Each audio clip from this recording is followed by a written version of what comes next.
Olá, estamos começando aqui mais um Ponto de Vista, sempre aqui pela Santa Cecília TV, a partir da 1h30 da tarde. Você confere com a gente as principais figuras aqui da cidade, da região, as pessoas que têm um conteúdo importante para passar a você que nos acompanha diariamente, os temas da cidade, a nossa pauta regional, né? E, claro, os assuntos de interesse nacional também. Reprise também de segunda a sexta para você conferir a partir das 8 da noite. Nessa edição, vai discutir um tema que está em moda, né? Ultimamente, muita gente tem pouquíssimo conhecimento sobre o que acontece pelas redes sociais, pela internet, enfim, né? E acompanha pelos noticiários, pelas principais emissoras de TV, jornais, rádios, enfim, pela imprensa de maneira geral, a atuação da Polícia Federal nesses chamados crimes cibernéticos, né? Especialmente a pedofilia. Para a gente debater um pouquinho esse assunto, falar um pouco sobre esse tema, que não é tão novo, não é? Mas para a gente que não está tão acostumado com isso, há uma dificuldade muito grande de compreender o que está acontecendo. A gente, com prazer, recebe aqui a delegada da Polícia Federal em Santos, doutora Cassiana Sade de Carvalho, está muito inteirada nesse assunto, nesse tema, inclusive participando de várias diligências, enfim. Prazer recebê-la, tudo bem? Tudo bem. Aldo Neto, lá na ponta, participando conosco, jornalista, especialista em redes sociais, na internet. Tudo bem, Aldo? Tudo bom, Edgar? Boa tarde a você, aos companheiros de mesa, aos companheiros de produção e ao público telespectador. E boa noite para quem está vendo na reprise, senão o Marcos Santana puxou a orelha. É verdade. Quem está com a gente também, e a gente agradece muito a participação, é o advogado Rafael Vita, e também é um especialista, não é, na área jurídica, nesse tema de internet e redes sociais, né, Vita? Prazer recebê-lo, tudo bem? Prazer é meu, Edgar. Gostaria de agradecer aí a participação, agradecer também a possibilidade de companhia aí da doutora Cassiana, do Aldo, do Marcos e dos telespectadores aí da Santa Cecília TV. E conosco, como sempre, Marcos Santana, lá na ponta, acompanhando as redes sociais, a sua participação, as nossas transmissões, né, Santana? Tudo bem, né? Por aí? Tudo bem, é um assunto muito pertinente que vamos abordar hoje, que é um efeito colateral direto da evolução das novas tecnologias. Assim como temos vários benefícios, temos também alguns prejuízos, que é justamente a disseminação de material pornográfico, ainda mais acentuado quando se refere a crianças, né? Eu quero cumprimentar você que nos acompanha ao vivo, vou convidar você a participar do programa, na sua pergunta, crítica, sugestão, pelo Facebook, Ponto de Vista com Edgar Butrão, ou e-mail, contato@pontodevista.tv.br. E você que nos acompanha na reprise, uma boa noite. Pois é, boa noite para você que está aí na reprise, né, e que ao longo da tarde já acompanhou aí uma série de informações, né? Está todo mundo na expectativa da decisão da Câmara Federal amanhã, aceita ou não aceita a denúncia contra o presidente Temer, tudo leva a crer que não, né? Mas, né, vai que numa dessas tardes alguma bomba nova surge e aí as coisas todas podem mudar de rumo, né? Não vai mudar, Edgar. O deputado Beto Mansur sabe fazer planilha. O Beto sabe fazer planilha e muito mais, né? Além de planilha. Deputado inteligente, atuante, vestiu a camisa do Michel Temer e é difícil tirar. Vamos ver o que vai acontecer, né? Eu também acho que a oposição também não está muito interessada, fora alguns partidos, enfim, algumas lideranças estão muito interessadas em tirar o Temer do poder até 2018, até por uma doce ilusão de que isso vai beneficiar A, B ou C. Acho que não vai acontecer nada disso. Vamos aguardar amanhã, né? Para ver como é que vai ser essa votação. Agora, falando nisso, a Polícia Federal está muito em moda, né, doutora Cassiana? Muito mais pela Lava Jato, não é, que é a operação aí que domina a mídia toda já há 3 anos e meio, uma coisa avassaladora, impressionante. E às vezes a gente fica até tonto, né, com tantas denúncias, tantas prisões, enfim. Aí vem a parte do julgamento, vem sentença, aí vem a questão de recursos, essa coisa toda, e já tem outros sendo presos, enfim, uma coisa louca, né? Mas a Polícia Federal também está atuando em outras áreas, em outras direções, como, por exemplo, essa questão da pedofilia. Tem até a Operação Glasnost, né? Por que foi dado esse nome? Glasnost é um termo russo e relacionado aos provedores que eram utilizados pelos criminosos que foram investigados nessa operação. Por isso, esse termo foi dado já desde 2013, quando teve a primeira fase, primeira grande Glasnost, 2013, 19 de novembro. Criminosos do mundo inteiro se encontravam ponto de encontro em um site que está na internet, ele não está nem na Deep Web. E ali trocavam vários materiais, contatos para outros encontros, materiais produzidos. Existe uma cooperação internacional, forças policiais permanentemente vigiando esses espaços, e a partir daí surgem investigações em vários pontos do mundo que resultam nesse tipo de operação, como nós vimos recentemente. Mas a Glasnost, ela é focada internacionalmente até mesmo na questão da pedofilia ou não? É mais pornografia infantil. Pornografia infantil. Pornografia infantil. Perfeito. Bom, a gente vem acompanhando uma série de casos envolvendo aí molecadinha nova, jovens, adolescentes, enfim, às vezes pré-adolescentes até, né, Vitor? Molecadinha, meninas e meninos aí de 11, 12 anos postando nas redes sociais fotos aí de meninas nuas, né, meninos nus, enfim, não é? Dá para entender esse tipo de situação? De onde surgiu essa coisa, enfim? É inerente à exposição que se tem hoje na internet. Se antes as pessoas se comunicavam pessoalmente, hoje elas estão em um ambiente inóspito, pode-se dizer assim. A internet é um ambiente perigoso, mas não tem essa aparência, o que deixa as pessoas à vontade para postar, falar, enfim, se expor de várias maneiras. Nós temos observado, infelizmente, adolescentes, crianças se expondo de maneira muito indevida. Cada vez com menos idade, né, doutora? Cada vez com menos idade, e lembrando que isso é uma situação permanente. O que vai para a rede não se apaga jamais. Não existe como se fazer isso depois.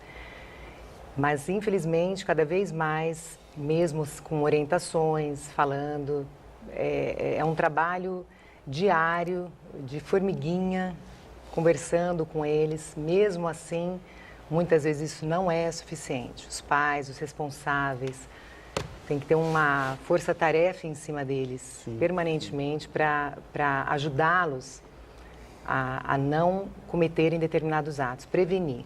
Porque depois remediar, muito difícil. Agora, cabe uma pergunta aqui, pode parecer até fora de questão, enfim, mas eu acho que cabe, né? Porque as pessoas do outro lado estão querendo saber mais detalhes a respeito dessa questão toda, né? Há alguma lei que proíba que a pessoa se fotografe nua e coloque a sua foto nas redes sociais? Nós temos o Estatuto da Criança e do Adolescente, que prevê uma série de responsabilidades para os pais. Eu queria chegar mais ou menos aí. Sim. Os pais são os responsáveis de uma maneira geral. Vários provedores, várias redes sociais, na verdade, elas têm como política receber, em tese, pessoas maiores de 18 anos. Porque 90% dos casos isso não é respeitado. E não há como se controlar isso. Então, você tem crianças hoje com perfis em redes sociais se expondo de maneira absolutamente indevida, sem que os pais tomem providência e acham normal. Às vezes a exposição parte dos próprios responsáveis. E isso é muito sério. É interessante citar que nessas investigações de pornografia infantil, muitas vezes o que está ali como um chamariz para os outros pedófilos, por exemplo, esse provedor russo, onde em cima de onde a gente foi buscar esses investigados, eles trocavam inicialmente fotografias normais. Então, uma criança na praia, por exemplo, tomando um sorvete, fotos absolutamente inofensivas que, fora daquele contexto, não teria nada demais. Então, quando os pais expõem os filhos dessa maneira, eles estão fornecendo material, mesmo porque muitos pedófilos fazem montagens com fotos de crianças que, a princípio, de maneira original, estavam em fotos normais. É preciso cuidar com isso. Os responsáveis legais pelas crianças e adolescentes têm que ter noção dessa responsabilidade e, se for apurar a responsabilidade, existe, sim, condições, na prática, de chegar à responsabilização civil e até criminal. Muito bem. E respondendo Rafael, também Aldo, Santana, a sua pergunta aí, o Edgar, eu não vou me recordar agora o número da lei, mas prometo até o final do programa passar, mas se eu não me engano é uma lei de 2011, que veio a reboque da lei Carolina Dickmann, inseriu um dispositivo no ECA que tornou crime a divulgação e exposição de fotografias de pessoas, de crianças menores de 18 anos, né? Só para lembrar o caso que você cita, a Carolina Dickmann tirou uma foto dela mesma. Isso. A lei, tomando banho. Na verdade, a lei Carolina Dickmann, ela foi uma lei que tornou crime o acesso não autorizado a dispositivos eletrônicos, né? Mas essa lei que inseriu, que criminalizou, na verdade, a troca de imagens de pornografia infantil e inseriu esse dispositivo no ECA, se eu não me engano, é também de 2011, como a lei Carolina Dickmann.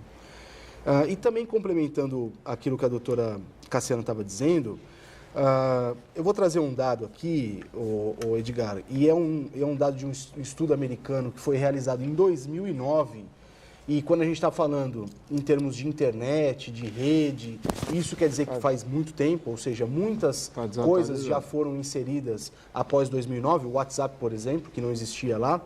Lá em 2009, 53% dos meninos que acessam a internet e 28% das meninas com idade entre 12 e 15 anos assistem cenas de sexo explícito na internet.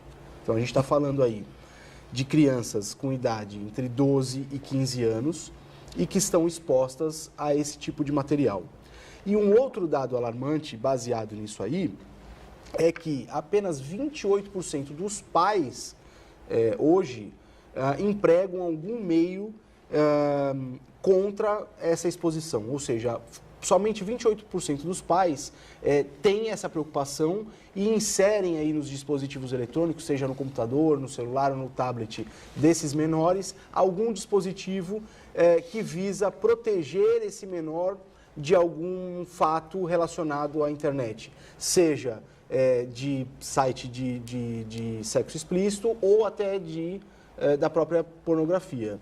Então, como a doutora Cassiana falou, precisa haver uma conscientização dos pais do que ocorre na internet, porque também é fato de que muitos pais hoje sequer têm noção do que acontece e do que pode acontecer, né? Então, precisa ter hoje um trabalho, não só que é um trabalho de prender essas pessoas que fazem isso, que é feito magistralmente pela Polícia Federal, mas deve existir, por parte da sociedade, uma manifestação a fim de obter e levar informação aos pais. Por isso que sempre que eu venho a um programa de TV ou concedo uma entrevista, eu agradeço a oportunidade de estar falando isso, porque quanto mais a gente fizer chegar nas pessoas essas medidas que devem ser tomadas para evitar que, na verdade, a coisa chegue na Polícia Federal, porque quando ela chegou na Polícia Federal, ela já ocorreu,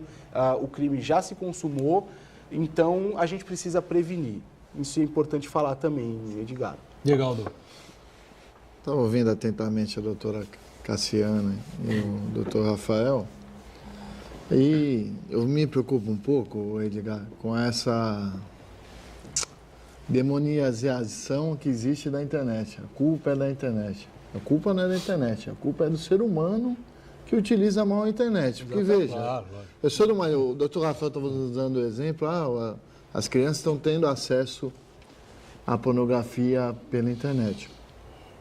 Eu sou de uma geração que eu comprei Playboy menor de idade na banca de revista e assistia filme em VHS. Antigamente era menor de idade. Ou seja, é da sociedade, o que precisa ter é educação. Meus pais me deram educação, eu sabia que estava cometendo um delito. E fui penalizado algumas vezes por isso. Ou seja, é preciso ter educação. Você está falando de uma revista mais sofisticada, né? molecada na época Não, não, mas pode ter eu acho que acesso. eles tinham. o que eu acho que o Aldo quer eu dizer, estou dando um Edgar, exemplo mais- prático. o A O que eu revista acho é que antes da internet, esse problema já ocorria. Mas é claro que mas já aí, ocorreu. Já ocorria. E o problema maior não é a exposição que se tem. Se tem, você tem que ensinar a criança na rua como tem que ensinar a criança Exatamente. na internet. Agora, o principal é pegar o criminoso, o que está lá, que pega, como falou muito bem a doutora Cassiane, faz a montagem do meu filho com o corpo de uma mulher. E veja, segundo os números da Safenet, quase 70% dos crimes virtuais no Brasil são de pedofilia. sim, Sim. Quase 69%, 70%. mais especificamente. É um número muito alto. Ou seja, existe, a gente tem que encarar como um problema na nossa sociedade. A gente existe brasileiros que têm essa distorção social que precisa ser tratada. Não sei se para psicologia, se é um crime, tem que prender mesmo, que não se tem solução, porque ou prender uma pessoa é para se ressocializar. Não sei se um cara desse tem uma ressocialização. Não sou especialista em medicina, em composição psiquiátrica para isso. Mas acho que a principal discussão é essa. A internet facilita ter acesso a isso? Facilita. Como a banca de jornal facilitava, a locadora de VHS facilitava. A discussão, e assim por diante. Aldo, a discussão é muito pertinente. Tanto é que eu sempre costumo abrir qualquer discussão sobre a internet dizendo, olha, a internet não cria criminosos. Os criminosos estão aí e se utilizam da internet apenas como uma ferramenta da condução dos seus crimes. E uma outra coisa que eu digo também é, muita gente me pergunta, qual que é o melhor método para se prevenir dentro da internet? E eu respondo da seguinte forma, da mesma forma que você se previne de uma série de situações na sua vida e no seu mundo comum, entre aspas, assim você também deve agir na internet. Do mesmo jeito que você não vai andar numa rua escura, altas horas da madrugada, portando um cordão de ouro, porque você tem a probabilidade de ser roubado, você também não vai expor a sua senha do banco na internet, num site onde você não sabe qual que é a atribuição da onde vem esse site. Então, é basicamente isso. Eu concordo com você, Aldo, é que hoje a internet, e nós discutimos isso até fora do ar, e falando especificamente no crime de pedofilia, o crime de pedofilia antigamente, ele era um crime muito único, sozinho. Aquele cidadão, ele tinha cometia o crime ali de uma forma muito menos aberta. E a internet deu a essas pessoas que têm esse tipo de problema mental, né? Porque uma pessoa que faz isso, além de criminoso, é um deficiente, um débil mental. Ele deu uma ferramenta para que essas pessoas pudessem se socializar com outras pessoas que sentem o mesmo desejo e querem cometer o mesmo crime. E isso, claro, potencializa muito essa situação. Não é verdade, doutora? Sim. O grau do estrago é muito maior. Por isso, Sim, concordo concordo, com o Aldo. É muito importante, ao passo em que a gente atua na repressão, prendendo, fazendo trabalhos que, inclusive, até entram no campo da prevenção, no preventivo por parte da sociedade, dos responsáveis legais, é sempre estar conversando com as crianças e os adolescentes. Isso é fundamental, olhar no olho da criança e explicar. É como ensinar a atravessar uma rua movimentada.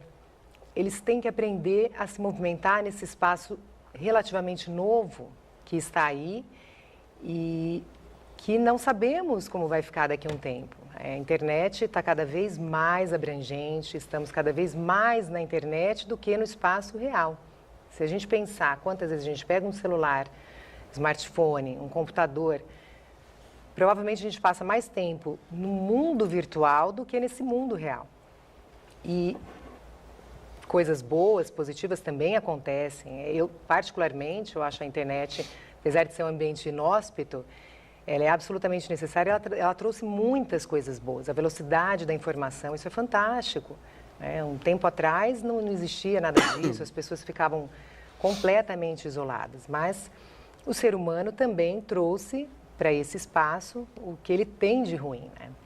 Então, com relação às crianças e adolescentes, é muito importante frisar que uma forma de cometimento é o aliciamento pela internet. Essa é a grande questão, uma das grandes questões que a gente tem visto e absolutamente perigosa. Então, ferramenta do mal, né? Tivemos uma operação desenvolvida por um colega em Minas Gerais que conseguiu pegar um criminoso que aliciava e a partir desse primeiro aliciamento me manda um nude, eu te mando também, eu sou fulano, beltrano. Ele conseguiu estuprar efetivamente ou obrigar aquelas pessoas a serem estupradas por outras pessoas no mundo real, 20, 30 pessoas. Meninas que tinham 12 anos, 10, 14, em vários estados. Ele fazia isso, ele tinha uma habilidade tremenda, um psicopata. Uma pessoa dessa psicopata. A senhora chegou num ponto que eu gostaria de questionar. Na semana passada, a senhora coordenou uma operação da Polícia Federal que resultou na prisão de alguns pedófilos aqui, inclusive na região. E a senhora falou no começo do programa de que esse material, esse conteúdo pornográfico está hospedado em sites fora do Brasil. Queria saber se a senhora percebe que no Brasil é maior o consumo ou já se chegou a produzir esse material pornográfico utilizando crianças? Porque eu acho que a produção de material usando crianças é muito mais preocupante. Se já é ruim o simples consumo, porque vai estimular o abuso de crianças em outros países e também vai estimular esses comportamentos inadequados aqui no Brasil, acho que a produção em si é muito mais preocupante. A senhora tem sentido o aumento da produção de material pornográfico infantil no Brasil? Vamos fazer o seguinte, estamos estourando aqui, aliás, já estouramos o primeiro bloco, a gente volta na sequência, então o Santana refaz aí o questionamento para a doutora Cassiana responder, comentários aqui também do Rafael e do Aldo, tá? Já, já.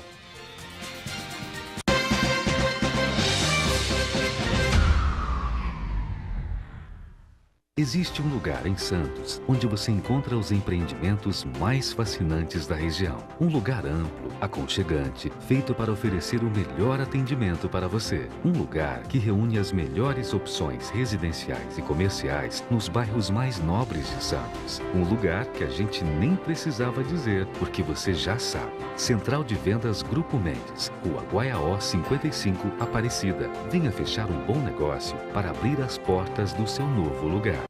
Você já pensou em fazer o tão sonhado curso superior com uma mensalidade que cabe no seu bolso, estudando em casa e na hora que desejar?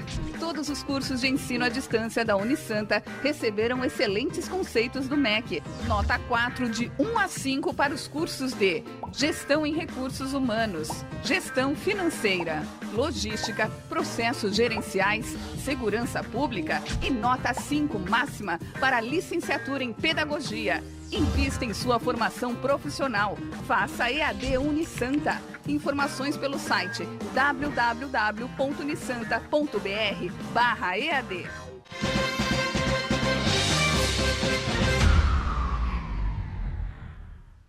A questão é a exposição. Muito bem, voltamos. O assunto é importante, é polêmico, a gente fica discutindo aqui no intervalo. Faz parte, é como quando o tema é bom, né? E as pessoas têm aí amplo conhecimento daquilo que falam, a gente vai debater, não para mais o debate. Não é com a gente aqui a doutora Cassiana Sá de Carvalho, que é delegada da Polícia Federal aqui na cidade de Santos, Rafael Vita com a gente, o Aldo Neto e o Marcos Santana.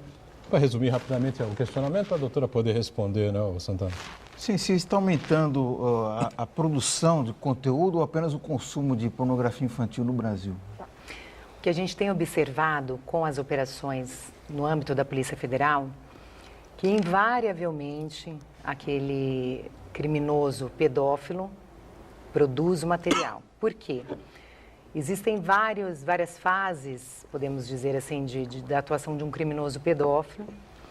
E para ele conseguir progredir na empreitada criminosa, inclusive participando de clubes mais fechados, ele necessita apresentar um material novo, ou demonstrar que ele tem acesso completo a uma criança, adolescente, muitas vezes uma criança de tenra idade, 3, 4 anos.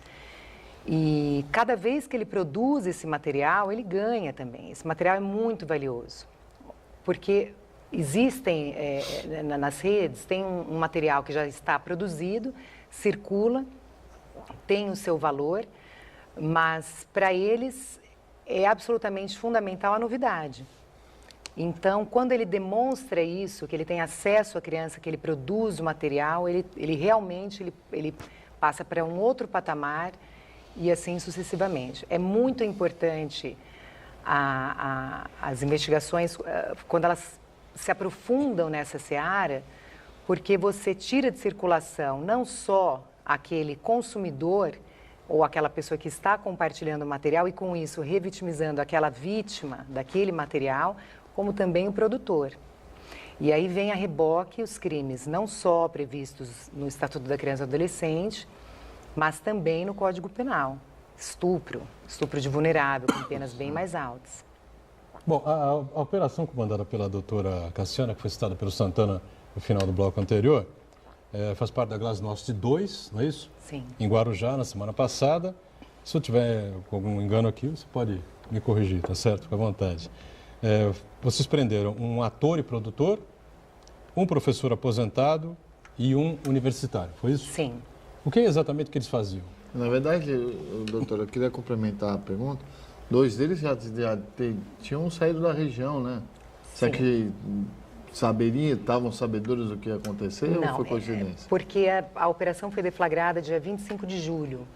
Então, é um período de férias escolares, né? Prevendo essa situação, os 3 eram da Baixada Santista, né? Nós trabalhamos, nesse caso, com 2 justiças, né? A Justiça Federal de Santos e Justiça Federal de São Vicente. E antevendo que 2 investigados pudessem já estar fora da nossa região, nós pleiteamos mandados de busca e apreensão para os locais, porque se não pega na hora, há grande possibilidade de destruição de prova e daí você não consegue concluir de maneira satisfatória a investigação. Desses 3 alvos, então, nós cumprimos 5 mandados de busca e 1 de prisão preventiva, 3 alvos, 1 no Guarujá, 2 na região em São Paulo e na Grande São Paulo, sendo que, de resultado, 3 flagrantes. Então, os 3... Flagrantes. Os 3 foram presos em flagrante. No caso do investigado do Guarujá, já havia um pedido e foi deferido pela Justiça a prisão preventiva dele por haver uma grande possibilidade dele ser também abusador sexual.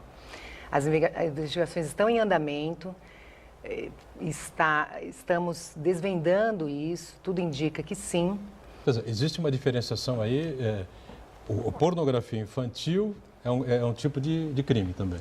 Sim, agora, o abusador sexual já é uma outra situação. Passa adiante, claro. Então, até mais grave, claro. E o que a gente tem observado é que esses delitos estão caminhando junto. É uma questão, muitas vezes, de você conseguir aprofundar a investigação. Às vezes, o criminoso consegue destruir uma prova, então não se chega na produção do conteúdo que ele produziu. Mas, normalmente, nessas últimas investigações, operações, a gente tem chegado nesse resultado. Então, o delito previsto no ECA, né, os 2 delitos, basicamente, que é o 241A e B do ECA, com o estupro de vulnerável, que é o crime previsto no Código Penal.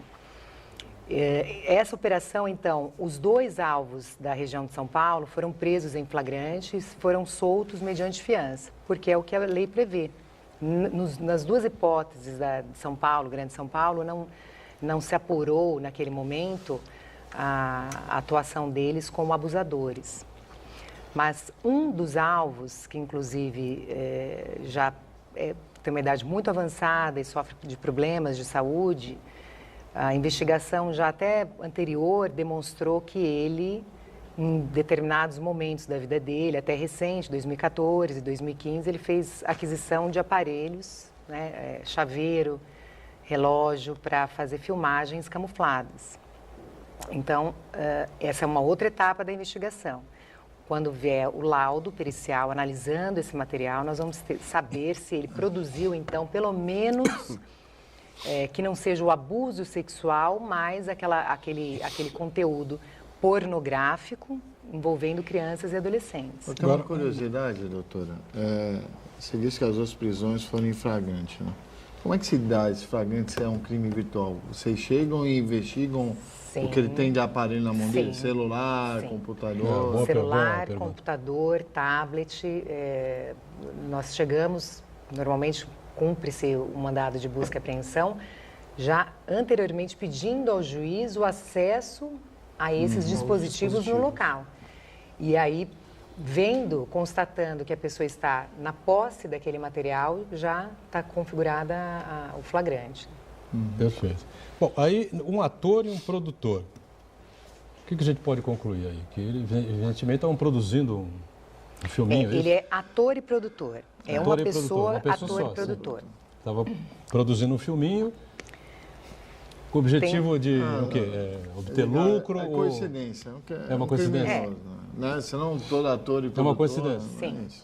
Não se pode, a gente evita, eu tenho falado muito isso com os colegas, a gente discute muito, tem perfil, pedófilo tem perfil, não tem perfil?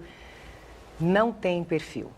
É muito importante... Não chegou a uma conclusão ainda. É muito importante fazer esta afirmação para o público, para quem está nos ouvindo, porque quando você estabelece um perfil, basicamente duas coisas acontecem. Você tira o foco de situações onde há crime, mas não está no perfil, então você nem olha aquela situação com o cuidado que deveria ser atribuído.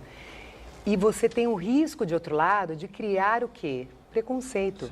Cassiana, dentro do que você está falando, vários estudos a respeito de estupro de crianças mostram que a maior parte dos autores dos estupros são pessoas do círculo de relacionamento, sejam parentes, amigos da família, vizinhos. Eu queria saber se também no caso de pedofilia infantil com o uso da internet, produção de vídeo, isso aí também se encaixa também. Se os autores, os pedófilos, eles também pertencem ao ciclo de relacionamento da criança e da família dela ou são estranhos? Os abusadores normalmente se voltam para as crianças que estão próximas a ele. Se ele não tem nenhuma criança por perto, ele vai buscar. Ele vai se envolver com atividades que lhe franqueiem esse acesso. Tragam a ele a possibilidade de um relacionamento mais próximo, né? Então, atividades recreativas com criança, uma igreja onde ele... ensine, né, catequese, várias situações que para uma escola de futebol. A gente tem visto no mundo, não sei se vocês têm acompanhado, vários escândalos de futebol, né, em escolas de futebol, clubes de futebol envolvendo os meninos. Então não dá para estabelecer um nicho. Isso o abusador que pode estar ou não na internet, hoje em dia todo mundo está indo para a internet, então eles estão na internet, eles buscam as crianças mais próximas. Isso é fato.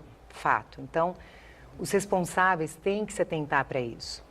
Pode ser um padrasto, às vezes é o próprio pai. A gente já teve situações de todos os matizes.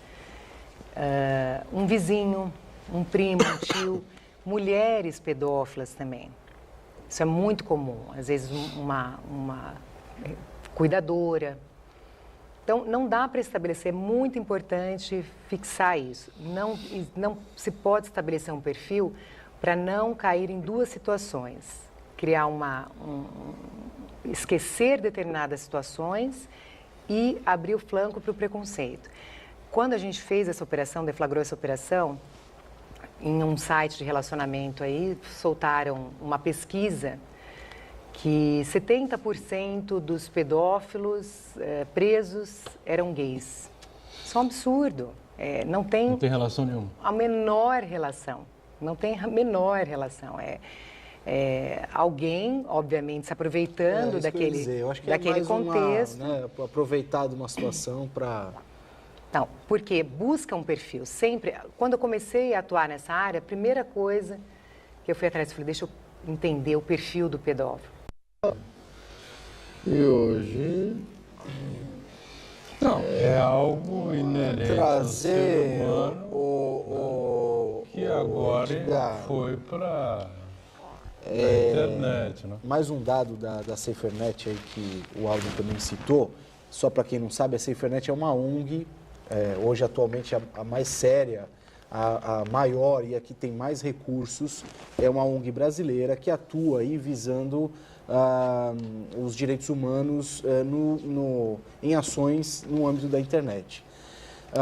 Eles receberam, desde que foi implantado aí um mecanismo de denúncia via internet para o tema específico de pornografia infantil, 1.518.000 casos relatados de materiais que envolviam o tema, pornografia infantil. E isso aí também é importante dizer que quando eles vão mapear da onde vem esse material, o primeiro no ranking era o Orkut, foi o Orkut, que não existe mais, né? E o segundo, o próprio Facebook. Mas existe um abismo aí entre a quantidade de material que era divulgado no Orkut para o Facebook, até porque o Facebook hoje, depois de talvez disso aí aconteceu, criou diversos mecanismos que evitam a exposição desse tipo de material na internet. Mas por que eu quis trazer esse dado? Porque qual é a criança hoje, ou até o adulto, que não tem uma conta numa rede social importante como foi o Orkut, como hoje é o Facebook? Então é importante a gente saber que dentro dessas redes, apesar de todo o esforço delas para que isso não aconteça, isso ocorre.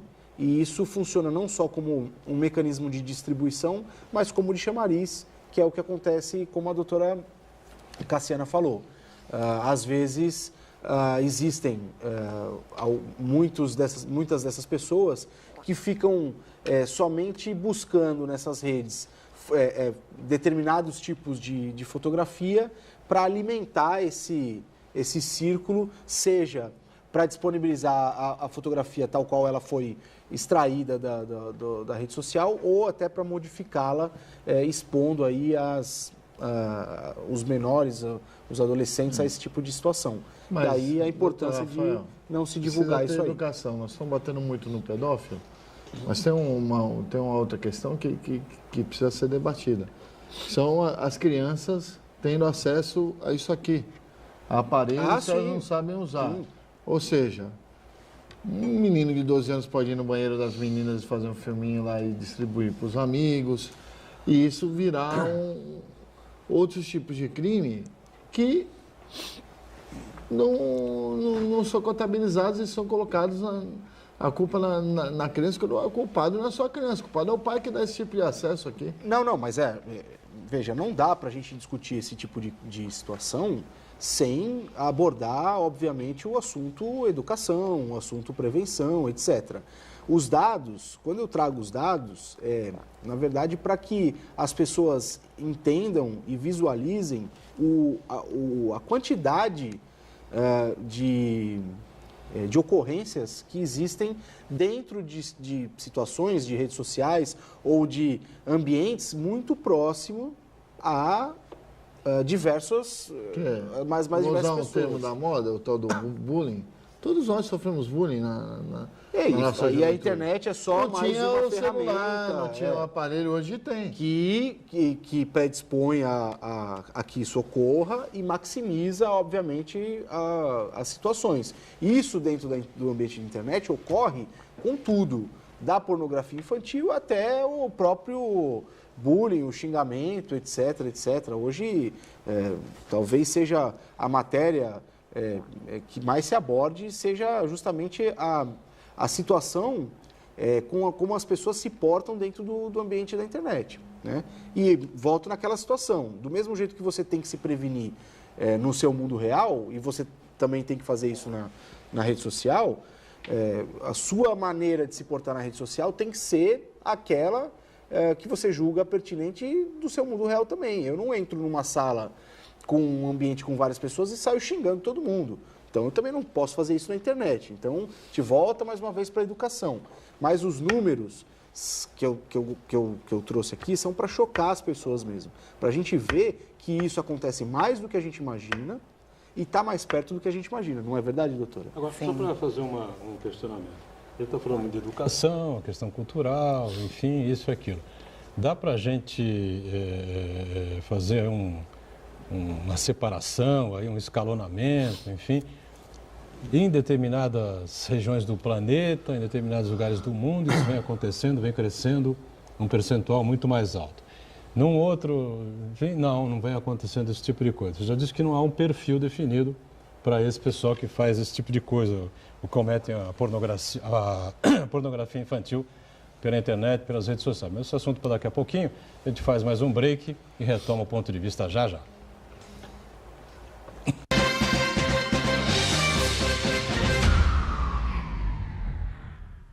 Existe um lugar em Santos onde você encontra os empreendimentos mais fascinantes da região. Um lugar amplo, aconchegante, feito para oferecer o melhor atendimento para você. Um lugar que reúne as melhores opções residenciais e comerciais nos bairros mais nobres de Santos. Um lugar que a gente nem precisava dizer, porque você já sabe. Central de Vendas Grupo Mendes, Rua Guaiaó 55, Aparecida. Venha fechar um bom negócio para abrir as portas do seu novo lugar. Agora o desafio da Briosa é maior.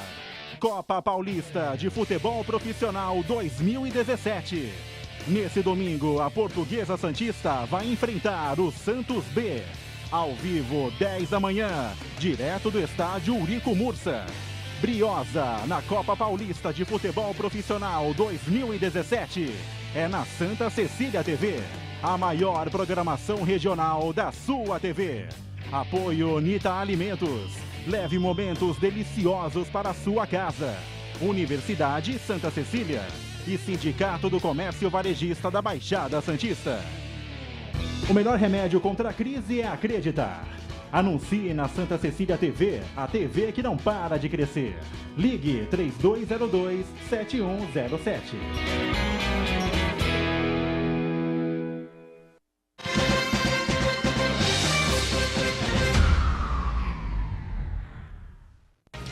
Muito bem, de volta aqui a sequência do ponto de vista. A questão é a pedofilia pelas redes sociais ou os crimes, não é, que são cometidos contra jovens, contra crianças, contra adolescentes, enfim, a pornografia infantil pela internet, pelas redes sociais, com a delegada Cassiana Sade de Carvalho aqui com a gente, delegada da Polícia Federal, ela que comanda aqui uma força-tarefa em cima a caça, né, dos pedófilos de redes sociais, de internet, enfim, aqui com o Rafael Vitor, nosso Aldo Neto e também o Marcos Santana, que tem um questionamento aí, né, Santana? Isso. Elias Carneiro Júnior, ele chama a reflexão. Um grande debate deve ser feito no mundo acadêmico e clínico. Pedófilo deve ser tratado como criminoso ou como doente? Pois não. Pedófilo, estávamos falando sobre isso, né? A pedofilia é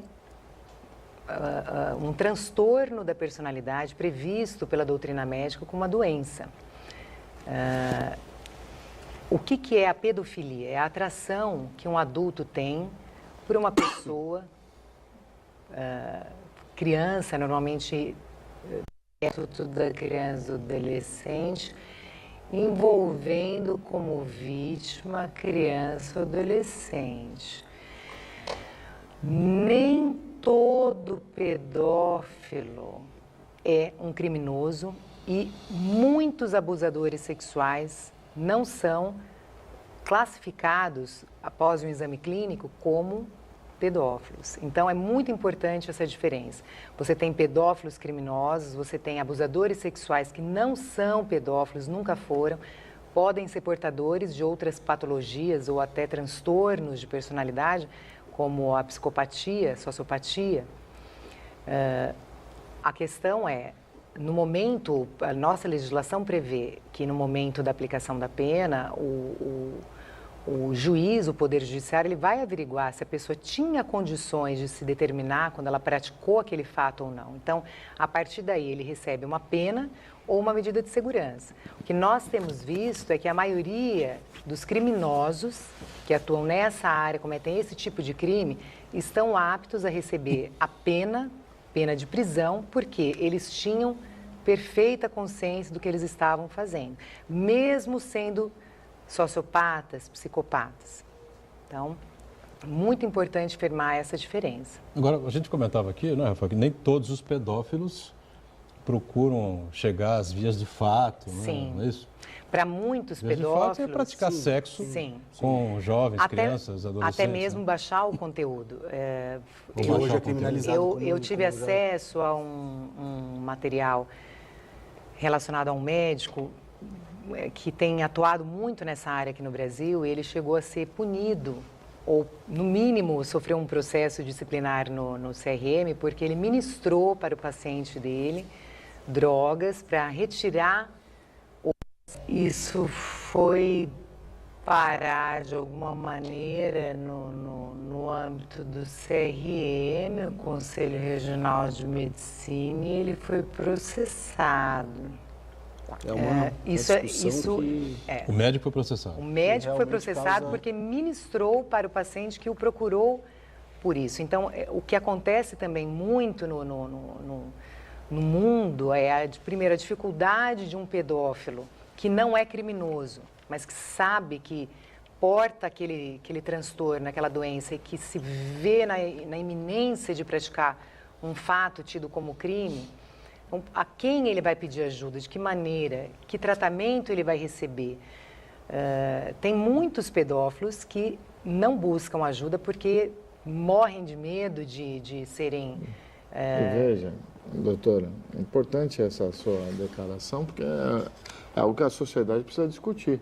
Eu lembro um caso similar, que não é de pedofilia, mas que nós vivemos aqui na cidade de Santos na década de 80, quando foi distribuído seringas descartáveis para as pessoas que tinham AIDS e usavam drogas, porque acabavam não usando a mesma seringa vírus, né? e processaram o prefeito, a prefeita, o secretário, os médicos envolvidos todos. O Marco Cardoso, que é um médico que participa do programa, é um desses, responde processo até hoje. E veja, hoje é coisa comum feita no mundo inteiro. E começou aqui na década de 80. Ou a gente encara o problema do transtorno da pedofilia e busca soluções científicas para isso, ou nós vamos estar com esse problema só crescendo e a gente fingindo que não vê.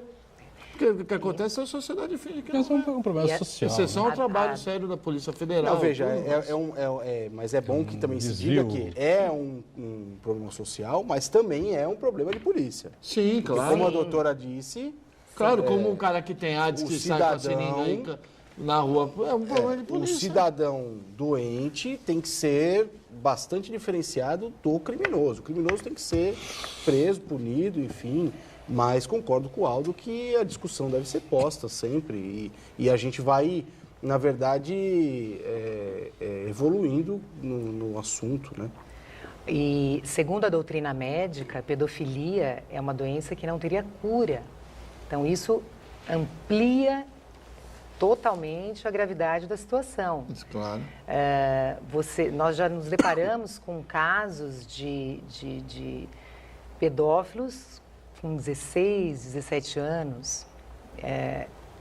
Não tem cura. Como isso vai ser tratado? Se ele comete um crime, aquela condição dele é revelada, então, pelo cometimento de um crime, ou até menor de idade, um ato infracional, como isso vai ser tratado pela justiça, pela sociedade? Isso é um problema de todo mundo. Aquela pessoa, principalmente no Brasil, que não existe pena de prisão perpétua, não existe pena de morte, essas pessoas vão estar na rua. Hora ou outra vão voltar à sociedade. De que maneira isso? Agora... Ele se sente atraído pela adolescente, pela criança quase adolescente, ou vice-versa. É por aí. Como é que você entra no cérebro do cara e mexe lá um tico-teco, o teco ou tico, para quantificar isso? É uma discussão realmente... Então, existem terapias, difícil, né? Podem que, controlar, né? Que ajudam a pessoa a amadurecer o interesse sexual dela. Então, tem casos de pedófilos que se interessavam por crianças, por exemplo, na faixa de 3, 4 anos, e ele, por tratamento, começou a evoluir até que ele amadureça o interesse sexual dele. 3, 4 anos. É interessante isso também. Nas investigações a gente vê interesses específicos, aqueles que se interessam por bebês, só bebê. É importante falar isso, apesar de ser chocante, é muito importante. Então, bebês de colo, Já teve casos de pedófilos criminosos presos que estava esperando a mulher ter o filho, ela estava grávida. Quando ele foi preso, ela estava com 8 meses de gravidez e ele já estava fazendo altos planos com aquela criança que ia nascer. Eles têm... Filho dele? Filho dele. Ou filha? E para o mundo, ele saindo daquele ambiente que estava sendo controlado pela polícia, eles não sabiam, ele saindo daquele ambiente era a pessoa mais normal do mundo. É o tio querido, é o professor que todo mundo adora, é a mãe que recebe um monte de criança em casa. São pessoas... Estou usando esses termos para dizer que pode ser qualquer pessoa, não tem perfil, não tem um perfil. Pessoas acima de específico. qualquer suspeita. Pessoas acima de qualquer suspeita. O psicopata, né?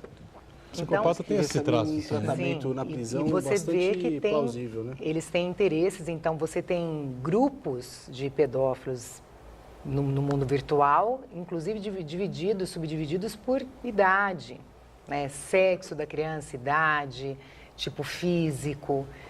Então, tudo isso é muito complexo. E chocante, né, doutora? É um assunto muito complicado. Diga, Santana. Uriel Vilas Boas, ele sugere que faça... Abraço, Uriel. Estava sentindo sua falta aqui no programa. Sempre aqui ontem. Uriel sugere que se façam campanhas intensivas, inclusive nos colégios, para que os pais tenham mais cuidado com o uso do computador pelos jovens e crianças. Eu li, é que eu não me recordo da cidade, que tem uma cidade, algum prefeito que vai pedir para colocar na grade curricular? Na grade curricular. Não, eu sou completamente a favor. Veja, a gente precisa colocar inserir... na grade curricular o quê?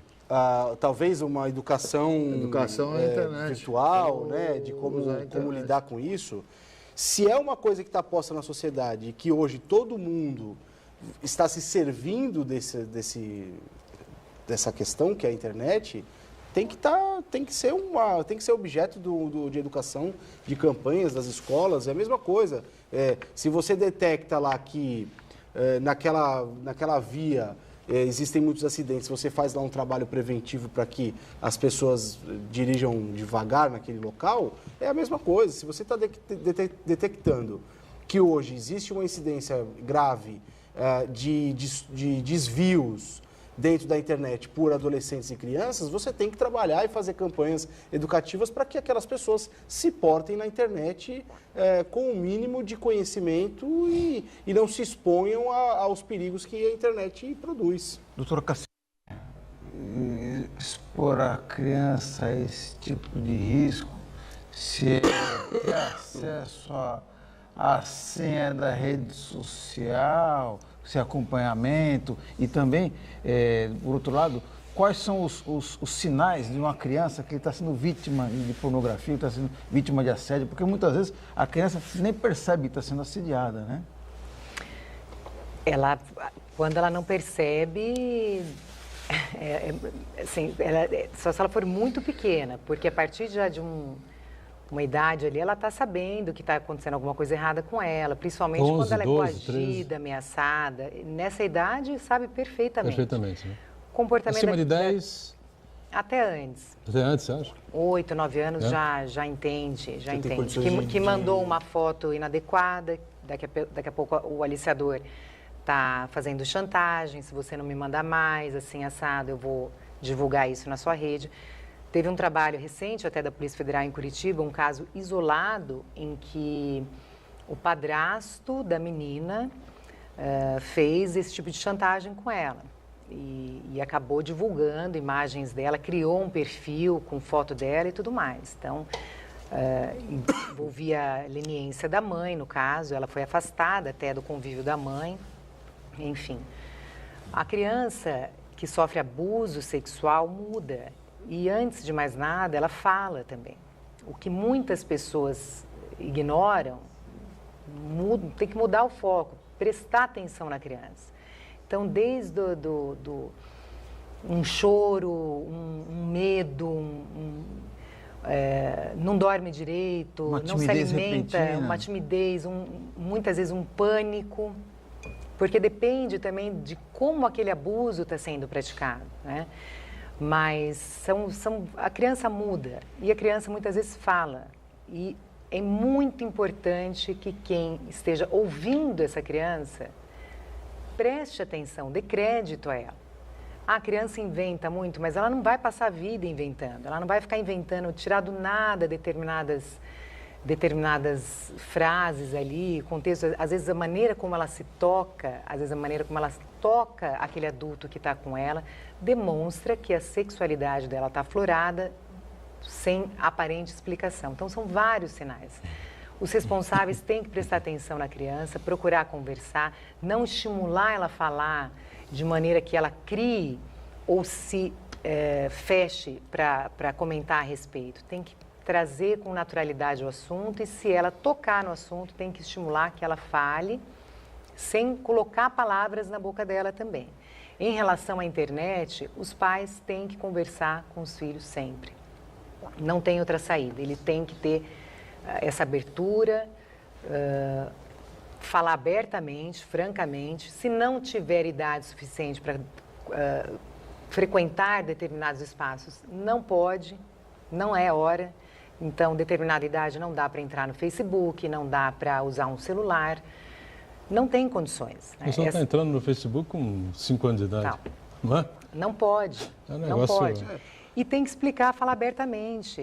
Caiu na rede algo inadequado, é o resto da vida. Agora, a Polícia Federal faz esse acompanhamento diário, constante, sobre postagens nas redes sociais, enfim, ou vocês ficam aí aguardando algumas reclamações, denúncias, enfim, rapidamente a gente encerrar. A Força Tarefa funciona exatamente como? Nós temos várias ferramentas de investigação. Então, tudo que nos trazem... A Força Tarefa é voltada para isso, né? Para isso. Tudo que nos trazem, nós vamos apurar. Muitas vezes a sociedade, uma pessoa liga na delegacia, fala alguma coisa, comenta alguma coisa, olha, eu vi isso, achei inadequado. Teve uma situação que a gente conseguiu acionar o Ministério Público da Infância no Mato Grosso para fazer a proteção integral de uma pré-adolescente que estava se expondo indevidamente na internet. Então, a princípio, aquilo não tinha atribuição da Polícia Federal, mas no momento em que essa mãe, vendo no Facebook essa situação dessa menina lá no Mato Grosso, nós fizemos todo um trabalho, acionamos o colega lá da Polícia Federal, que foi pessoalmente conversar com o promotor e ele tomou as medidas. Então, a sociedade tem que estar vigilante. É muito importante não sermos nós, os psicopatas, isolados do mundo e não nos preocuparmos com o que está acontecendo à nossa volta. A gente tem que ter essa preocupação, amor ao próximo. Isso é o amor ao próximo. Muito bem, Rita. Isso aí, acho que foi um programa esclarecedor, né, doutorão? Dentro do possível, a gente precisa discutir, trazer à tona esses assuntos que são importantes, não só pelo próprio tema, mas também porque traz à tona o debate aí, faz com que as pessoas discutam e pensem. Agradeço mais uma vez a participação e espero que a gente possa aí, em outras oportunidades, continuar discutindo temas relevantes como esse. Acho que o doutor Rafael ia te derrubar aqui daqui a pouco. Por quê? Está encerrando o programa, pô. Mas o programa acabou mesmo. Ele está vendo ali o encerra, ele sabe disso. Só né? dar parabéns para a doutora Cassiana, que foi bem esclarecedor e bem pontual todas as suas colocações. E é bom a gente ver que a Polícia Federal tem profissionais capacitados que devem fazer uma boa academia de polícia e que estão prontos para servir a sociedade da melhor maneira possível.